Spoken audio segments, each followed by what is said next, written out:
क्या आप भी इंडियन एयरफोर्स की यूनिफॉर्म पहन के देश की सेवा करना चाहते हैं, लेकिन समझ नहीं आ रहा है कि इंडियन एयरफोर्स में कितनी तरीके की नौकरी होती है, कौन सी पोस्ट 10 के बाद मिलती है, कौन सी 12 के बाद और सबसे आसान एंट्री कौन सी है। तो आज की इस वीडियो के बाद एयरफोर्स से जुड़ा कोई भी डाउट नहीं बचेगा बच्चों, इसीलिए वीडियो को एंड तक जरूर देखना।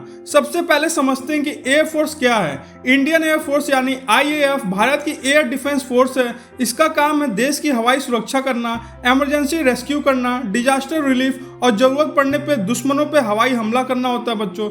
एयरफोर्स में सिर्फ फाइटर पायलट नहीं होते हैं, बल्कि हजारों टेक्निकल और नॉन टेक्निकल एम्प्लॉय भी काम करते हैं। आप समझते हैं कि एयरफोर्स ज्वाइन करने का मेजर तरीका क्या है। तो पहला तरीका सबसे पॉपुलर अग्निवीर वायु, ये सबसे पॉपुलर एंट्री मानी जाती है बच्चों। अगर आप 12 पास हैं और PCM या एलिजिबल सब्जेक्ट के साथ पढ़ाई किए हैं या इंजीनियरिंग डिप्लोमा या 2 ईयर वोकेशनल क्वालिफिकेशन रखते हैं तो अग्निवीर वायु के लिए आप अप्लाई कर सकते हैं। एज नोटिफिकेशन के हिसाब से होती है। सिलेक्शन में online exam, physical test, document verification और मेडिकल होता है और ट्रेनिंग के बाद एयरफोर्स में काम करने का मौका मिलता है बच्चों। यह आज के टाइम में सबसे ज़्यादा पॉपुलर स्टूडेंट में रहता है, इसलिए उन्हीं को टारगेट करते हैं। मतलब जितने भी स्टूडेंट हैं, सबसे ज़्यादा स्टूडेंट अग्निवीर वायु को ही टारगेट करते हैं। और दूसरे नंबर पर NDA एंट्री। अगर आप ऑफिसर बनना चाहते हैं 12 के बाद तो UPSC NDA एग्जाम दे सकते हैं। सिलेक्शन प्रोसेस होता है रिटन एग्जाम, SSB इंटरव्यू और मेडिकल। ट्रेनिंग कंप्लीट करने के बाद आप फ्लाइंग ऑफिसर बन सकते हैं और ऑफिसर की सैलरी और फैसिलिटी दोनों काफ़ी अच्छी मानी जाती है बच्चों। और तीसरी एंट्री है FCAT की। ग्रेजुएशन के बाद एयरफोर्स ज्वाइन करने का सबसे फेमस तरीका है FCAT एग्जाम। इसके through flying branch, technical branch और ग्राउंड ड्यूटी ब्रांच में ऑफिसर बन सकते हैं बच्चों। आप समझते हैं कि एयरफोर्स में कौन कौन सी नौकरी होती है। अब सबसे इंपॉर्टेंट पार्ट, फ्लाइंग ब्रांच में फाइटर पायलट होता है, ट्रांसपोर्ट पायलट होता है और हेलीकॉप्टर पायलट होता है। ये सबसे प्रेस्टिजियस जॉब मानी जाती है बच्चों। फिर आता है आपका टेक्निकल ब्रांच। यहाँ एयरक्राफ्ट और मशीन की मेंटेनेंस होती है और पोस्ट होती है इसमें एरोनॉटिकल इंजीनियर, इलेक्ट्रॉनिक इंजीनियर और मैकेनिकल इंजीनियरिंग की। इंजीनियरिंग स्टूडेंट के लिए सबसे बेस्ट ऑप्शन माना जाता है। फिर आपका आता है ग्राउंड ड्यूटी ब्रांच। यहाँ कई अलग अलग डिपार्टमेंट होते हैं, जैसे एडमिनिस्ट्रेशन, अकाउंट्स, लॉजिस्टिक, एजुकेशन और मेट्रोलॉजी। यहाँ ऑफिस मैनेजमेंट से लेके प्लानिंग तक सब काम होता है बच्चों। फिर आपका आता है एयरमैन और अग्निवीर वायु। इस कैटेगरी में बहुत सारे ट्रेड्स होते हैं, जैसे technical trades, non technical trades, medical assistant, musician vacancy के हिसाब से और स्पोर्ट्स कोटा जब नोटिफिकेशन आए।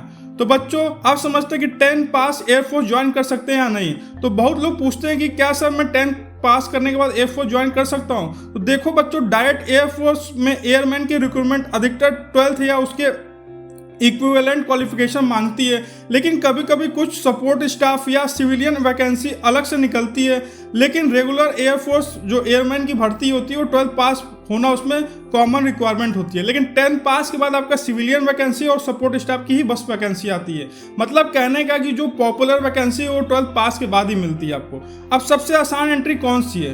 तो सच बात यह है कि एयरफोर्स में कोई भी सिलेक्शन ईजी नहीं होता है, लेकिन कंपटीशन और सिलेक्शन प्रोसेस को देखते हुए ऑफिसर बनना NDA FCAT सबसे टफ माना जाता है। और टेक्निकल ब्रांच में इंजीनियरिंग की जरूरत होती है और सबसे ज़्यादा स्टूडेंट अग्निवीर वायु को ही टारगेट करते हैं, क्योंकि ये 12 के बाद डायरेक्ट एंट्री का पॉपुलर रूट है। तो याद रखिए, सिलेक्शन आपकी तैयारी पर डिपेंड करता है, शॉर्टकट पे नहीं। अब समझते हैं सिलेक्शन प्रोसेस। चाहे एंट्री कोई भी हो, जनरली ये स्टेज होती है बच्चों, जैसे ऑनलाइन रिटन एग्जाम, फिर आपका फिजिकल फिटनेस टेस्ट, फिर आपका डॉक्यूमेंट वेरिफिकेशन, फिर मेडिकल एग्जामिनेशन और मेरिट लिस्ट।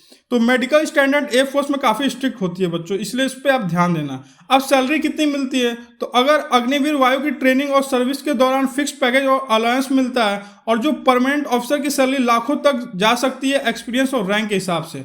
और इसके अलावा आपको free medical, canteen facility, uniform और ट्रैवल बेनिफिट मिलता है और रिस्पेक्ट और कैरियर ग्रोथ तो काफ़ी रहता है बच्चों। अब इसकी तैयारी कैसे करें। तो अगर आप एयरफोर्स ज्वाइन करना चाहते हैं तो रोज मैथ, इंग्लिश और रीजनिंग पढ़िए, करंट अफेयर्स फॉलो करते रहिए, डेली रनिंग और एक्सरसाइज कीजिए, प्रीवियस ईयर पेपर को सॉल्व करिए और ऑफिशियल नोटिफिकेशन को ध्यान से पढ़ते रहिए। कंसिस्टेंसी सिलेक्शन का सबसे असली की होता है बच्चों। तो अगर आपका सपना है एयरफोर्स यूनिफॉर्म पहनने का और देश की सेवा करने का, तो आज से प्रिपरेशन शुरू कर दो और सही स्ट्रेटेजी और डेली प्रैक्टिस के साथ सिलेक्शन बिल्कुल पॉसिबल बच्चों। और अगर आप चाहते हो कि मैं आपको एयरफोर्स की हर एग्जाम, अग्निवीर वायु, NDA FCAT की कंप्लीट प्रिपरेशन रोड मैप बताऊं, तो कमेंट में जय हिंद जरूर लिखना बच्चों। मिलते हैं नेक्स्ट वीडियो में, तब तक थैंक यू।